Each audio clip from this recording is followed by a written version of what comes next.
અહીંયા ગુરુ બોસ લઈ લીધો, નોકરી છોડી દીધી, એવડી કુમારી તો ખરા.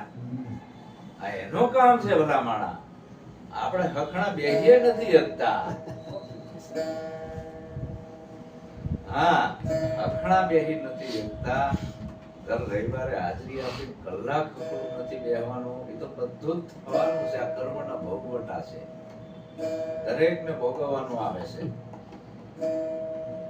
આવે ને. હમણાં તમે બરાબરનો ટાંટિયો તાવ ચડ્યો હોય, આવ હાજુ કહું, બરાબરનો તાવ ચડ્યો હોય, હાલીને એકતા હોય, કોઈ કે તમારે 1 કરોડ રૂપિયાની લોટરી લાગી છે, જાવ જાણે આ તરત મટી જાય ને. આવ હાજુ મટી જાય. આપણો મૃત્યુ 7 દિવસમાં છે, 8મો દિવસ નથી. મોત માથે છે. 7 દિવસની અંદર તમારું મારું મૃત્યુ છે.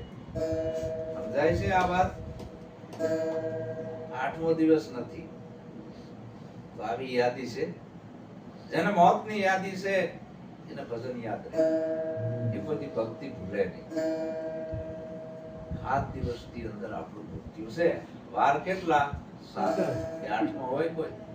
7 વાર એટલે 7 દિવસની જિંદગી થઈ, એનું આપણું મૃત્યુ છે. એટલે શું કરશું?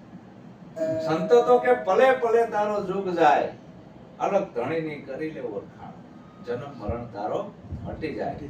જો આ જન્મ મરણ મટાડવું હોય તો આ સદગુરુ ના જાય. ચબુકડીથી જામની રવિ ઉગે રહે ની રાત. ચબુકડી એટલે વીજળી આકાશમાં થાય, ચમકારો થાય, એનાથી રાત ના જાય. એલોઝનો ગમે એટલી કરો તો રાત ના જાય. ભાણ ઉગે એટલે નવે ખંડમાં અજવાળું થાય. એ બહારના સૂર્યની વાત છે. એમ આપણા ભીતરમાં અજ્ઞાન રૂપી અંધારું હટાડવા માટે આપણે વ્રત કરવી, ઉપવાસ કરવી, તીરથ કરવી, ગંગા જમનામાં નાહવા જવી, ભૂખ્યા રહેવી, તોય અજ્ઞાન રૂપી અંધારું જવાનું નથી. તો શેનાથી જાય? જ્ઞાનથી. શેનાથી? કયું જ્ઞાન? નિજ જ્ઞાન. પુસ્તક